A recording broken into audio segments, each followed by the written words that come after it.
Hay pocos diagnósticos o procesos que impacten más que el diagnóstico de un cáncer.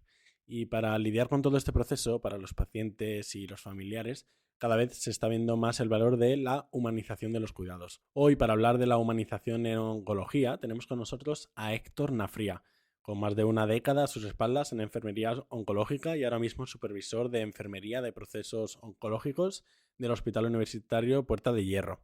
Héctor, además, cada vez se está enfocando más en la comunicación y la divulgación científica y hoy nos hablará de un mogollón de proyectos en relación a la humanización de los cuidados en enfermería, de cómo trabajan con otros profesionales, de carencias actuales del sistema, del papel de la tecnología en todo esto y de datos actuales del cáncer, entre muchas otras cosas. Muy, muy recomendable, de verdad. Os dejo con la entrevista con Héctor Nafría.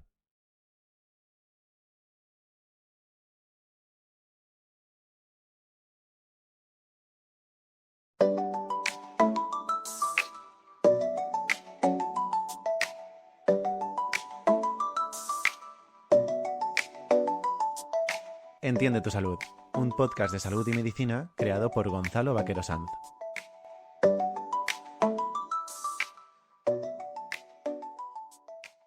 Buenos días, Héctor. Muchísimas gracias por venir aquí. Muchas gracias a ti por invitarme. Tú hablas mucho y abogas mucho por la humanización y los cuidados y bueno, también parece que cada vez se habla más de ello, no sé si también se lleva cada vez más a la práctica, pero siento que a veces es un poco difícil de conceptualizar esto de humanización de los cuidados y me gustaría que tú nos hablases de esto, qué significa humanizar los cuidados y a lo mejor lo puedes llevar a tu terreno, a la oncología. A la onco. Pues llevamos hablando muchos años, no es algo nuevo. Yo creo que la frase esta de poner al paciente en el centro, ¿verdad? Es muy, muy necesaria, cada vez más necesaria. Y los profesionales que estamos trabajando en la sanidad, tanto pública como privada, no tenemos que perder ese faro, ¿no? Yo siempre digo, a las enfermeras siempre nos han dicho esta palabra de la compasión y yo siempre les digo que empatía, ¿no? Porque al final hay que poner a la persona en el centro de nuestra atención. Yo siempre cuando hablo de cáncer, Gonzalo, siempre como que hablo de datos porque me parece súper interesante. Es que al año en el mundo se mueren 9 millones de personas por esta enfermedad, que es como si se muriera, como si desapareciera Suiza, ¿no? O sea, quiero decir que al final es un problemón que tenemos, que hay veintitantos millones, creo que se detectan al año, o sea, como, no sé qué país puede tener 20 millones de habitantes, pero como si un país Bueno, grande de España 20 son millones, 40 o con 40 y 40, tantos, pues pues la mitad. Rumanía, creo que es Rumanía, porque lo miré una vez, porque me interesó mucho los datos. Y ya no te hablo de los supervivientes, que cada vez, afortunadamente, que tenemos la investigación y la esperanza de vida ha aumentado muchísimo gracias a la investigación, hay muchos más supervivientes. Entonces, todo esto está pasando, pero nuestro sistema sanitario le está costando, ¿no? Entonces, tenemos que empezar a tirar y a empezar a humanizar esos cuidados. Humanizar los cuidados es, pues al final, creo que la clave es ser empático con los pacientes. Eh, no tratar una enfermedad, ¿no? Siempre nosotros decimos el 3, el paciente 3, ¿no? El paciente del 4, el cáncer de pulmón, ¿no? Y al final, personalizar todo lo que le pasa al paciente. Qué bueno. Me ha encantado el dato que has dicho, yo también soy muy de datos, me ha encantado el dato que has dicho, que no solo hay muchos cánceres, sino también muchas personas que ya han pasado por cáncer, que eso es algo que la verdad que nunca se pone en colación.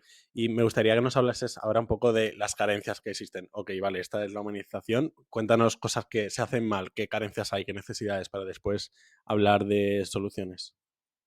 Eh, Al final, el servicio, en los servicios donde trabajamos tenemos problemas para humanizar. Lo intentamos, ¿eh? El otro día venía un reportaje en El País que me parece muy interesante, que no sé si se podrá poner por ahí, era sobre la cronoterapia en el cáncer, ¿no? Que se está demostrando muy efectiva. Entonces, depende a qué hora te pongan la quimio, o te lo voy a explicar de forma muy divulgativa, depende a qué hora te pongan la quimio, la inmuno, va a depender mucho, ¿no? Ese ritmo circadiano, ciclo circadiano. ¿Y cómo metemos eso en el sistema sanitario? Si tenemos unos horarios, los trabajadores tenemos unos horarios de 8 a 3, de 3 a 12, mover todo ese mamut que somos, el sistema de un hospital, ¿cómo podemos llevar eso a la práctica. Y ya no solo eso, que es que sabemos mucho, sabemos cada vez más de lo que necesitamos como pacientes, porque ya me voy a poner yo como paciente y todos somos pacientes. Necesitamos hacer ejercicio, ¿no? O sea, cada vez, esto ya es cada vez más. El otro día oí a alguien en otro podcast que hablaba de deporte y quimio. Ujú. Decía que no sería ético no prescribir ejercicio a un paciente que está con quimioterapia. Sería casi iatrogénico no hacerlo, ¿no? O sea, ya casi, o sea, entonces, ¿por qué no ponemos un gimnasio en los hospitales? Ya estamos intentándolos, ¿no? Estamos yendo como nos está costando muchísimo, ¿no? O sea, yo sé que cada hospital tenemos nuestras propuestas, pero no terminamos de hacerlo de forma rudimentaria. O sea, lo estamos haciendo todo muy rudimentario. Ujú. Entonces, tenemos todo, o sea, quiero decir, estamos llegando, la investigación llega, pero luego pasar esa investigación y todos esos resultados de la investigación a nuestro ritmo diario es muy complicado. Bueno, ¿y qué hace falta para hacer esa traslación? O sea, imagino que hablar con los pacientes, preguntarles, pueden ser las principales personas que saben cuáles son sus necesidades y qué carencias existen para humanizar los cuidados. O sea, cómo hacer realidad esa visión. Darle voz al paciente es una de las claves. Ya hay hospitales que tienen comisiones, hay muchos hospitales que tienen comisiones de pacientes, pero en algo como el cáncer es muy necesario. Cada proyecto debería de ir con una comisión de ciudadanos. Ujú. No solo como pacientes, pero la FE hace poco ha abierto una comisión de ciudadanía en el que, además de pacientes y asociaciones de pacientes, hay representantes de los empresarios, de los jóvenes empresarios o representantes políticos incluso. Quiero decir, activar una comisión ciudadana en un hospital puede ser muy potente, porque nos va a dar eso que nosotros hacemos y nos va a dar como más, no sé si realidad o nos va a dar más credibilidad a lo que Ujú. hacemos, porque muchas veces no preguntamos. Mira, hace poco hemos montado en el hospital un oncoclub para pacientes con tumores ginecológicos, junto a una oncóloga, eh, con Constanza Maximiano, y porque ella se preocupa mucho, ella sí que humaniza, ¿no? Es su consulta. Entonces nosotros nos pusimos a hacer ese oncoclub, claro, y nosotros se lo llevamos a GEPAP, que es una ONG de supervivientes de cáncer y de pacientes que tienen cáncer, y al final nos dimos cuenta que habíamos ido por un lado que a lo mejor no le interesaba a los pacientes, ¿no? Eso que estamos haciendo.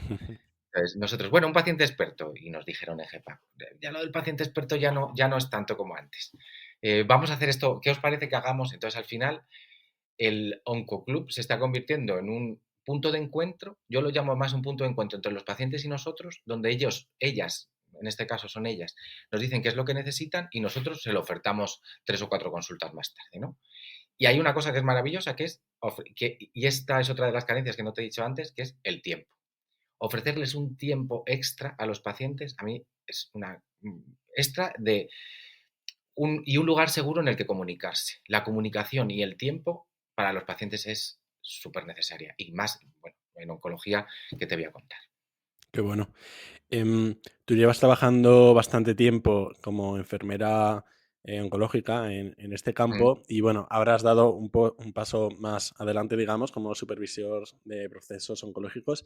Me gustaría que nos conceptualizases un poco qué son estos dos términos. Por un lado, qué es la enfermera oncológica, porque para ti es muy evidente, pero a lo mejor hay personas que no lo conocen. Y por otro lado, ¿qué haces en tu papel como supervisor de procesos oncológicos? ¿Qué es una enfermera oncológica? Fíjate, en la Sociedad Española de Enfermería Oncológica estamos luchando por la especialidad. Eh, yo creo que la enfermera oncológica, fíjate, te voy a poner, yo que sé que tú has hecho enfermería, una parte de enfermería, ahora que me he enterado. Cuando uno sale de enfermería, ¿qué quiere hacer? En general, no voy a generalizar que es muy feo.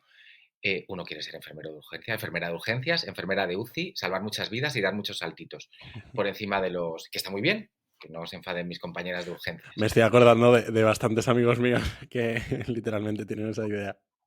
¿verdad? Sí. Es que a todo el mundo le gusta eso.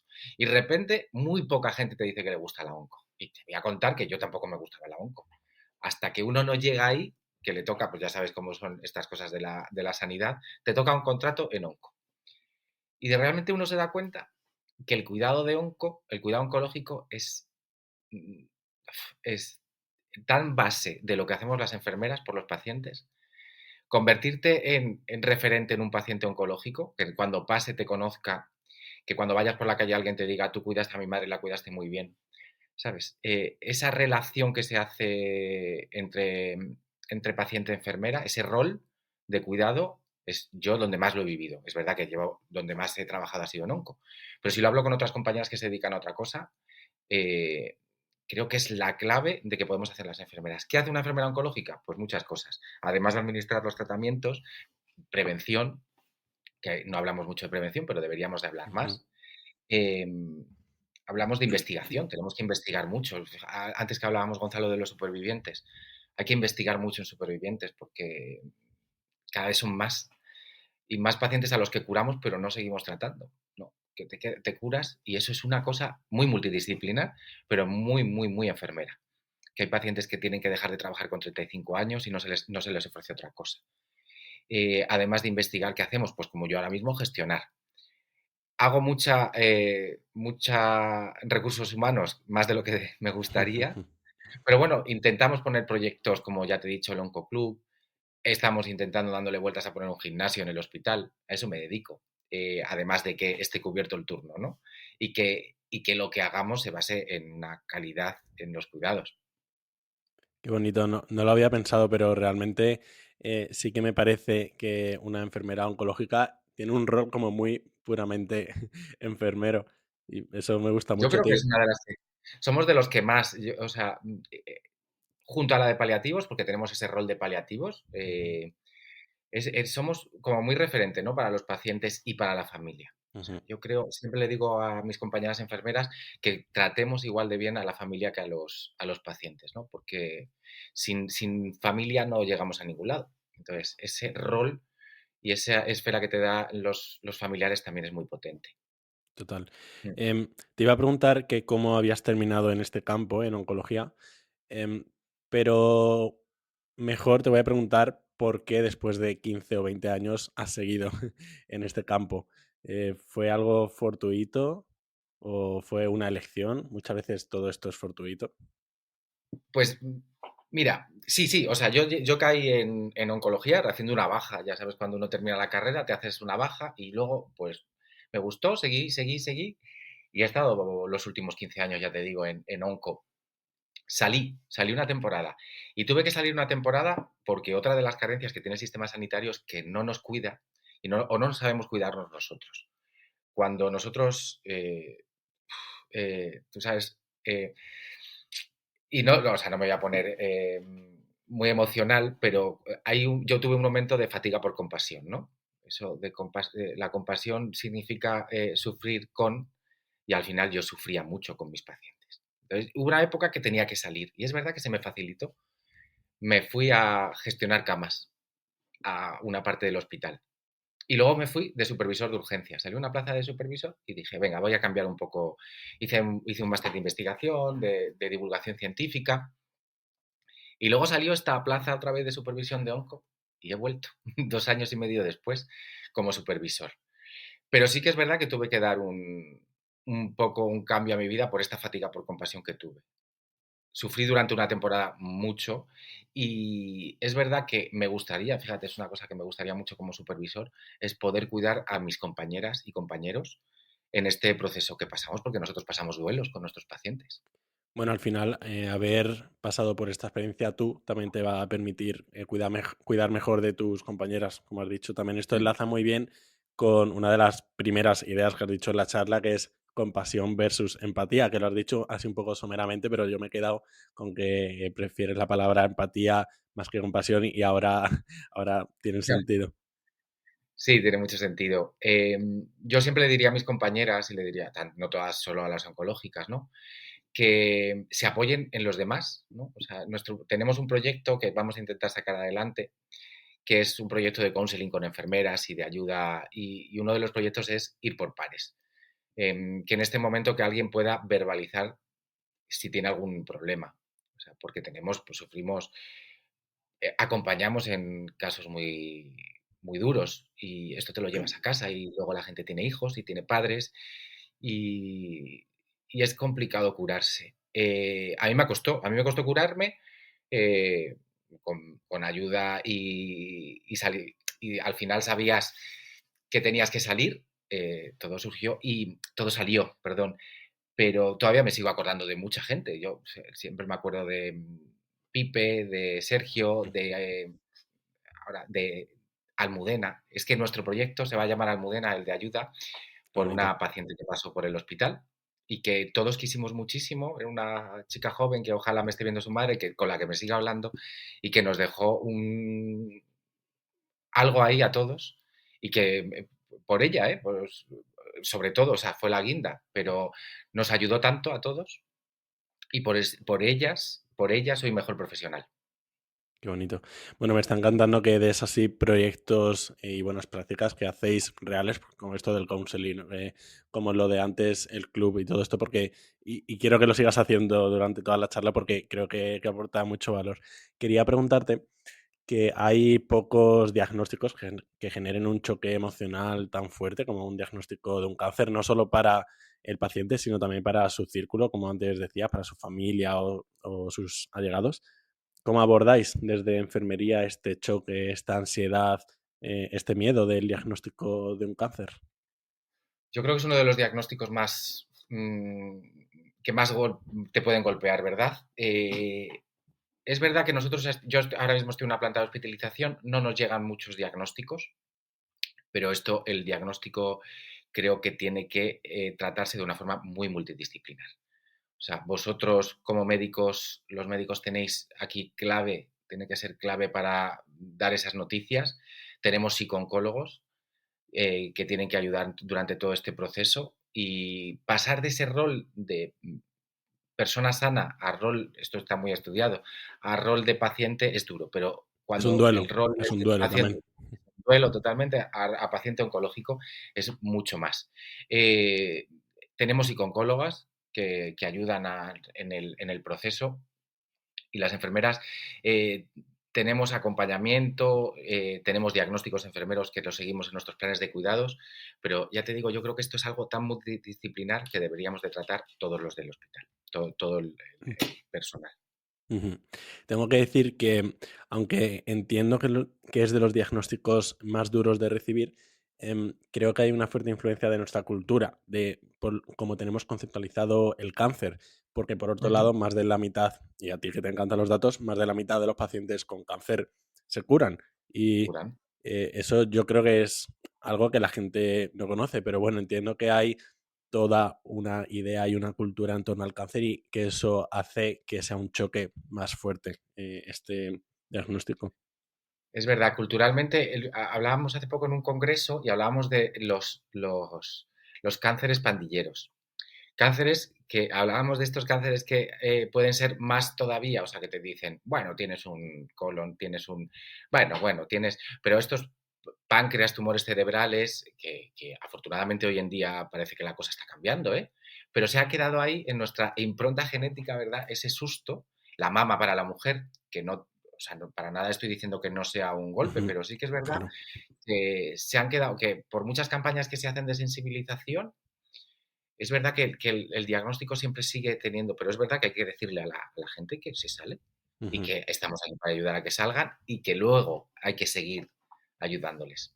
Bueno, en la mama concretamente, pues más de un 90% se curan, que por otro lado yo Correcto. recuerdo estar en un evento de cáncer de mama en Sevilla, que estaba ahí un profesor mío, Enrique de Álava, que desde aquí le mando un saludo que le aprecio mucho, y había muchas pacientes de cáncer de mama y recuerdo que tenía una señora al lado que mientras toda la charla giraba en torno a que más del 90% se curan, esta mujer tenía metástasis por todos sitios y después, tomando un café con ella, eh, mm, me dio a entender que ella se iba a morir y que este tipo de mensajes también a veces a ella le generaban sufrimiento. Entonces, creo que también es importante, bueno, hacer un Sí. equilibrio de todos estos mensajes. El lenguaje induce mucho el pensamiento y la forma de trabajar y la forma de hacer. Es verdad que hemos pasado de ese lenguaje de la lucha, que cada vez lo hacemos menos, ¿no? De luchas al adelante, si tú luchas, y es verdad, y sigue pasando, ¿eh? No, pues si te lo tomas mejor, no, no, no, no, la gente no tiene por qué seguir luchando si no quiere o no porque luches más y tengas esa actitud de voy a cargarme el cáncer, te lo vas a cargar, tienes que ayudarte en los profesionales sanitarios. Sí, es complicado, ¿no? Tenemos un equilibrio, hay que comunicar muy bien. Yo, como te he dicho antes, si a ti te gusta también la comunicación es clave para todos y sobre todo para los pacientes oncológicos, como estamos hablando hoy. Ujú. Creo que otro área dentro de todo esto de la humanización de los cuidados y a lo mejor por centrarnos un poco más en oncología es la sexualidad, que además Mm. sé que tú alguna vez lo has tratado, el tema de tener en cuenta la sexualidad en todo el cuidado de estos procesos oncológicos. Y quería preguntarte cómo soléis abordarlo, si se suele abordar, cómo lo hacéis en vuestro equipo, cómo hacerlo mejor o peor, si crees que se debería hacer o si no. Pues mira, esto surgió porque, como te he dicho antes que tenemos planos de cuidados las enfermeras, una vez revisando nuestros planes de cuidados, uno de ellos, una parte de nuestras valoraciones es el rol el rol sexual, ¿no? Esa parte sexual, ¿no? Ujú. De Marjorie Gordon, o depende cómo hagas la valoración, si te acuerdas de Virginia Henderson. Y una es el rol sexual. Ninguna de las compañeras, ni yo, en esa época, habíamos preguntado, porque a nosotros nos cuesta, por lo tanto, ahí tenemos otra carencia brutal. No lo preguntamos porque nos creemos que la persona va a sentirse incómoda y la persona a lo mejor lo que está deseando es que nosotros tratemos ese tema. O sea, y además es que nosotros habíamos revisado las historias de cánceres de mama y de próstata. Imagínate si ese rol no Claro. va a estar afectado, ¿sabes? Y cuánto podemos ayudar ahí. Dentro de este OncoClub que hemos hecho, que es el germen de una consulta de oncología integrativa, que si quieres luego hablamos, hemos traído un sexólogo en el que nos hemos sentado con ellas y ellas han hablado abiertamente sobre, porque además una paciente con 30 años me dijo, es que soy menopáusica, es que soy menopáusica con 30 años, necesito ayuda. Necesitan tiempo, necesitan tiempo. Nosotros necesitamos formarnos un poco más, eh, necesitamos romper un poco los roles que tenemos, ¿no? Que este hombre que no va a preguntar nunca por su virilidad porque no tenga erecciones, y esto también pasa mucho. Tenemos que empezar a romper estos roles de género y que la mujer, pues que no le ha dado importancia a su sexualidad. A lo mejor una paciente mujer mayor que no le ha dado importancia a su sexualidad y ahora ya se la da menos. Y es capaz de ocultarla, ¿no? Pero para eso estamos los profesionales. Yo siempre le digo a las compañeras preguntar, porque oye, a lo mejor alguien te dice que no le apetece, pero a lo mejor de 10 personas que preguntas, a lo mejor alguien te dice que le puedes ayudar. Para eso también la industria farmacéutica nos ayuda mucho, ¿eh? La industria nos ayuda con productos, nos aconseja. Nosotros hemos tenido un par de charlas con compañeros de la industria con productos y la verdad es que los pacientes se abren muchísimo. Bueno, y a la vista está eso, que cuando aportas un poco de información, como dices, los pacientes se abren. O sea, desde luego parece que aunque nosotros tengamos el pensamiento de que puede incomodar, como tú decías antes, Mm. realmente cuando le das el espacio seguro a esa persona, muchos se abren y creo que es importante romper este tabú Claro, de la sexualidad. la clave es el tiempo, para dedicarles ese tiempo extra y para decirles que es algo normal. O sea, quiero decir, antes hemos hablado del diagnóstico, después del diagnóstico a lo mejor, pues como estás pasando el duelo, a lo mejor es verdad que esa Ujú, parte tuya de la sexualidad la dejas un poco olvidada, pero va a volver, es una cosa tan natural que tiene que claro. volver. Hay que tratarla y cada vez es verdad que estamos dando pasos, cada vez más y mejores pasos. Ujú. Háblanos un poco de esto que habías solo apuntado de medicina integrativa. O sea, ¿en qué consiste esta iniciativa? La Porque medicina integrativa, bueno, es verdad que se está poniendo de moda y yo aquí quiero diferenciar mucho entre terapias complementarias y terapias ujú, alternativas. Ya sabemos todos, bueno, pero bueno, terapias alternativas son las que no tienen ningún tipo de evidencia y además normalmente es lo que quieren es sacarte dinero y que dejes las terapias, la terapia ortodoxa. Y las terapias complementarias son las terapias que tienen evidencia científica y que ayudan, ¿no?, al tratamiento, que pueden ser muchas. O sea, yo creo que la medicina integrativa, y en este caso la oncología integrativa, eh, la nutrición, una buena nutrición es clave para nuestros pacientes, tratar la sexualidad puede ser otra. Ahora estamos nos vamos a hacer ejercicio con los pacientes. La semana que viene vamos a hacer CrossFit con las pacientes oncológicas. qué bueno. La sexualidad, tratar todas esas patas de la mesa que se te quedan colgando, que tú pones la quimio, como he dicho, ponemos quimio, ponemos radio, ponemos inmuno y ya no sabemos nada más. Entonces, todo esto que tiene evidencia, el yoga, que parece que también lo están revisando en el ministerio como una pseudo, todavía no hay informe, pero hay muchas revisiones sistemáticas y muchos metaanálisis que dicen que mejora la adherencia terapéutica, mejora el dolor. Entonces, ¿por qué no lo metemos en el hospital? Por eso estamos. Ese es nuestro proyecto, meter una consulta de oncología integrativa. Ya lo hay en España, creo que existe en Granada, creo no, que existe en Granada, en el hospital, creo que es Virgen de las Nieves, ¿verdad? Y hay proyectos muy bonitos como Onconature, que es otra clínica en las Alpujarras preciosa, donde lo están haciendo, ¿no?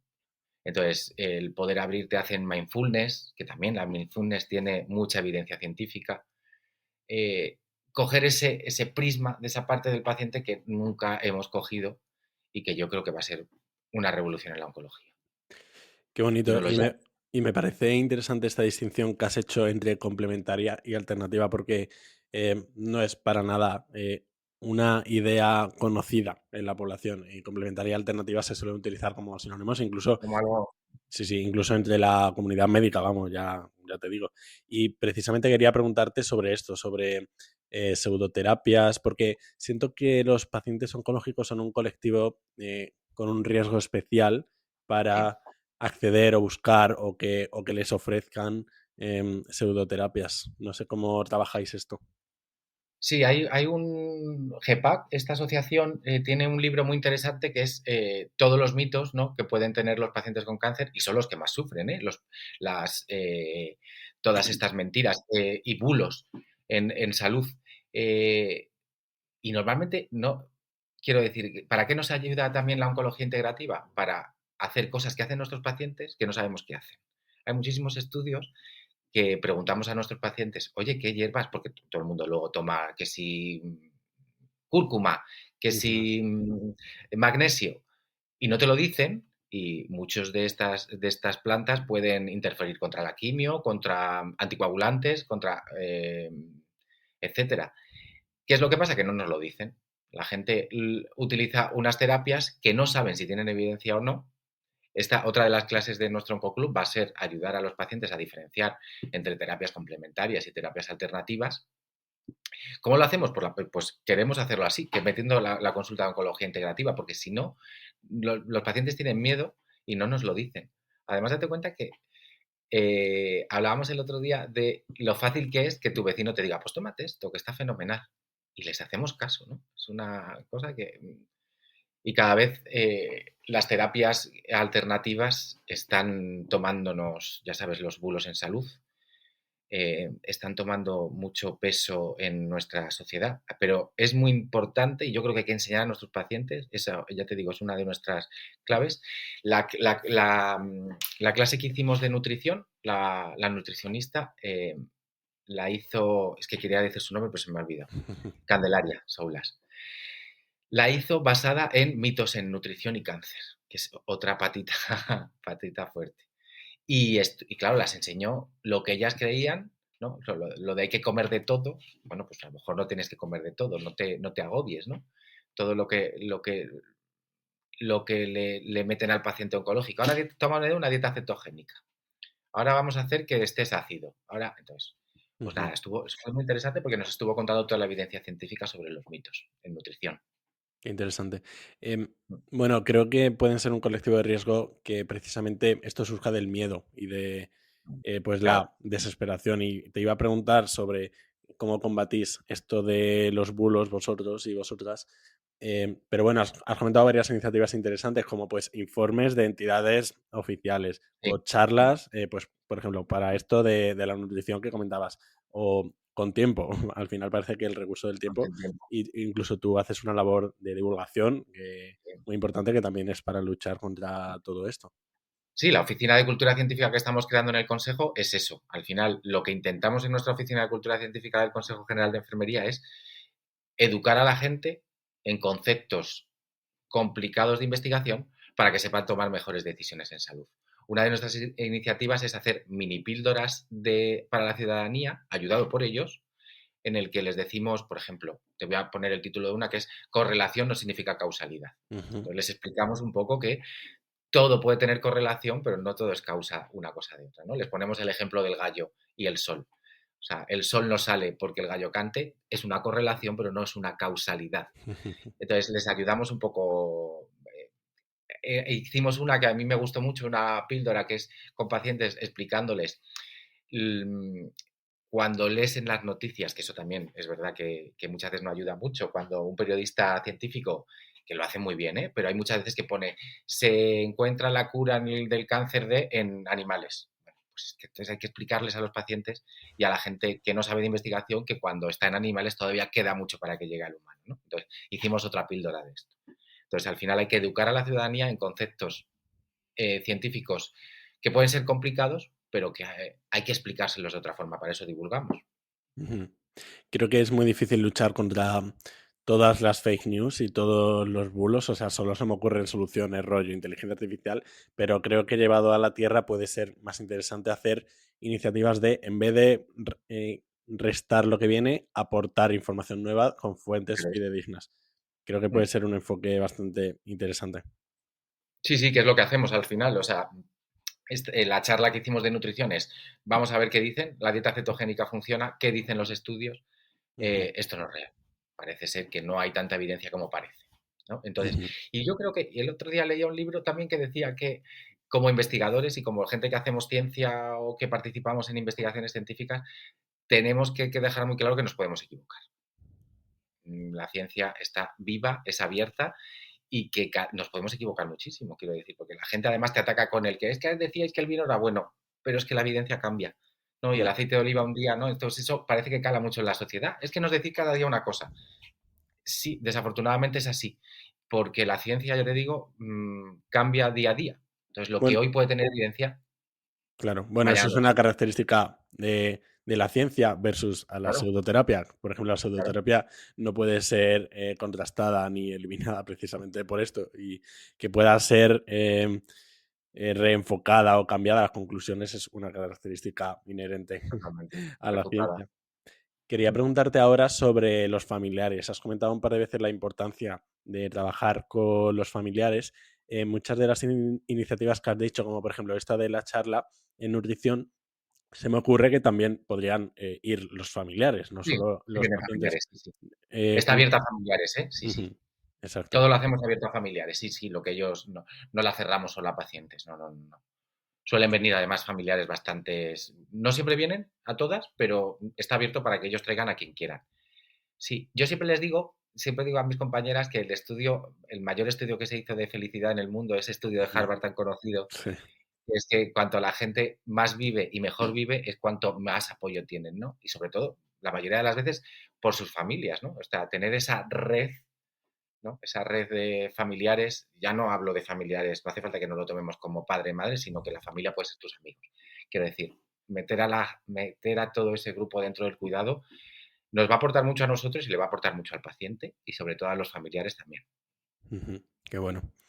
Ya para ir terminando, Héctor, quería preguntarte un poco sobre el papel de la tecnología, ahora que estás en un puesto pues más de gestión y de administración.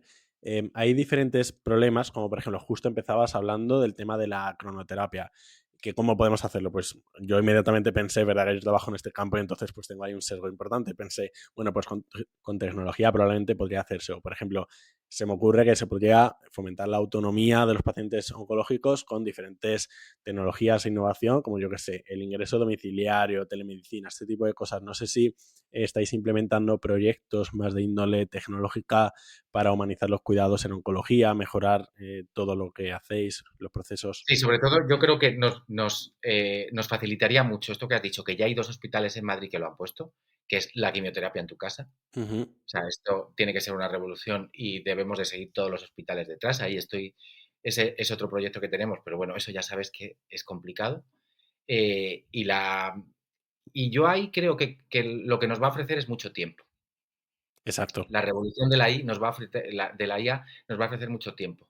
Nos da mucho miedo porque va todo muy rápido, pero yo creo que lo que nos va a ofertar es tener tiempo con nuestros pacientes y que nuestros pacientes puedan eh, llegar a nosotros de forma mucho más fácil con la tecnología. O sea, que nosotros nos puedan decir por medio de... Antes teníamos ese teléfono entre nosotros, ¿no? Teníamos un teléfono de onco que sonaba de vez en cuando, pero ahora nos pueden informar mucho mejor de sus síntomas con tecnología. Y yo creo que la clave es el tiempo Ujú. y que nos va a mejorar mucho el tiempo. Todo, y bueno, ya sabes los diagnósticos, cómo los está mejorando. Este último estudio que hubo sobre, creo que fue el páncreas, ¿no? Con inteligencia artificial, cómo te podía prever quién podría ser, quién podría tenerlo o quién no, y en enfermedades raras, por ejemplo, que a mí también me gusta el mundo de las enfermedades raras, cómo va a ser, cómo va a suponer, ¿no? Ujú. Eh, nos enfrentamos a un nuevo paradigma que yo creo que va a ser un paradigma bonito. El tema de los wearables, de los dispositivos portátiles, creo que también en oncología tienen potencial. Y bueno, en Mm, general, creo que el campo de la oncología, que como decías antes con los datos, bueno, de hecho es la principal causa de muerte en España ya este año, el año pasado eran las enfermedades cardiovasculares, pero ya los últimos ya este datos año sí. ya es el cáncer. Eh, Creo que es un campo con mucho potencial y donde la tecnología puede ayudar mucho a que los profesionales tengan tiempo y a potenciar la propia labor de los profesionales, no a sustituirlos, sino a Para nada. potenciarlos. No, porque además yo creo que va a potenciar mucho la humanización de lo que hemos hablado. O Ujú, sea, quiero decir, al final tenemos tiempo, podemos comunicarnos mejor, podemos aprender más. Yo creo que pues, tenemos que seguir por ahí. ujú. Héctor, recomiéndanos algún recurso interesante, podcast, peli, libro, relacionado con todo esto del cáncer para pacientes, para familiares. Bueno, yo creo que el libro La Biblia del Cáncer de forma divulgativa es El Emperador de todos los males. Es un libro mío de cabecera que a mí me encanta porque te cuenta em, cómo, o sea, cómo se ha tratado el cáncer, ¿no? Te cuenta todo ese mundo de serendipias, de cómo se han encontrado. Qué bonito. Es precioso ese libro. La Biblia El del nombre es de cáncer. no, se llama El Emperador de todos los males, Ah, pero es la Biblia, yo lo digo que es la Biblia de lo que cuando alguien quiere hablar de divulgación en cáncer, vale. tienes que leer ese libro. El emperador El de todos los autor, males. El Emperador de todos los males. El autor es indio, nunca lo intentaré decir y lo diré mal, pero buscarlo, que es fácil de encontrar. Ganó el premio, o sea, el primer libro ganó el premio Pulitzer con este libro. Qué bueno. O sea, es maravilloso. Escribe, y en español yo hablaría de Carlos López Fontín, que es Ujú. otro, creo que es biotecnólogo, bioquímico, también uno de los investigadores más importantes. Tiene un libro que se llama Viajeras, ay, sí, a ver, me gustaría decírtelo bien, Egoístas, viajeras, inmortales, y habla de cómo la célula cancerígena es así de egoísta, cómo es de viajera y cómo es de inmortal, ¿no? Cómo es capaz Mm. de no Egoístas, querer morirse. inmortales y Y viajeras. viajera. Sí, Egoístas, sí, sí. inmortales y viajeras. Viajeras ese. Como podcast, yo te recomiendo 90 gramos. Me encanta Ujú. 90 gramos porque habla un poco de la fisiología y lo explica todo con fisiología del deporte. Es maravilloso. Entonces, me encanta. Y, y peli, ¿qué peli? Uf, es que las pelis, yo soy más de pelis de terror, ¿eh? Me gusta cambiar un poco, pero hay una película que a mí me dejó, que le he vuelto a revisar con los años, se llama La Fuerza del Cariño, que ganó los Oscars, era Shirley MacLaine, y hay una escena muy brutal de esa peli, al final, que es Debra Winger, que tiene una madre así un poco posesiva, ¿no? Entonces, ella tiene 3 hijos, y es una cosa que hemos vivido todos los enfermeras oncológicas, ¿no? Que es parte, las despedidas, que nunca le damos muchas importancias, pero como escenario es muy potente, porque cuando trabajas en paliativos y en oncología, esas despedidas vas a acordarte toda la vida. Yo me acuerdo de muchas despedidas en las que he estado. Entonces, Debra Winger llama a sus hijos, tiene 2 hijos, uno un poco más mayor, la pequeña no entra, fíjate que esto pasa mucho, ¿no? La pequeña no entra a despedirse y ella está bien y pide hablar con sus hijos. Y el hijo mayor entra y no la quiere mirar, está enfadado. Esto pasa muchísimo. El niño se enfada con su madre porque está mala y le dice, ¿vas a volver a casa en algún momento? Y le dice, no, no voy a volver. Entonces, él sigue enfadado y el pequeño solo llora. Es que se me pone la piel de gallina de pensar esa escena, de lo que me acuerdo. Entonces, llega un momento en el que la madre le dice, te vas a arrepentir con los años, pero quiero que pienses una cosa. Me quieres mucho y yo sé que me quieres. O sea, porque el niño tiene esa preadolescencia mala que no la quiere mirar a su madre, ¿no? Yo siempre recomiendo esa peli porque te enseña un poco cómo, qué están pasando los pacientes, ¿no? Entonces la madre no llora en ningún momento y le dice, bueno, pues ya os podéis ir, se ha despedido de sus hijos, os voy a querer muchísimo. Y cuando salen del hospital, el niño sigue hablando mal de la madre, ¿no? No quiere venir, no sé, y la madre, que es Lee McLean, que era una mamá, yo creo que americana, así, ¿sabes? Le pega, ¿no? Dice, nunca hables mal de tu madre, ¿no? esa escena, cuando hemos vivido tantas despedidas, a mí se me quedó grabada y creo que es algo icónico para saber cómo hacer este tipo de cosas. Qué bonito. Pues Héctor, ¿dónde podemos encontrarte, saber de ti, escucharte, leerte? Pues me podéis ver en el Instagram divulgativo que se llama imagenycancer.one, que nació del experto de la Autónoma de Divulgación Científica, Héctor Nafría, que los tengo unidos, que es mi Héctor Naf, que es mi Instagram, y me podéis encontrar en la unidad de cultura científica del Instituto Español de Investigación Enfermera. En la parte de cultura científica, ahí están todos nuestros proyectos divulgativos y de Qué bueno. comunicación de la ciencia para acercarnos a la ciudadanía. Qué bueno. Muchísimas gracias, Héctor. Un placer tenerte por aquí. Muchas gracias, Gonzalo.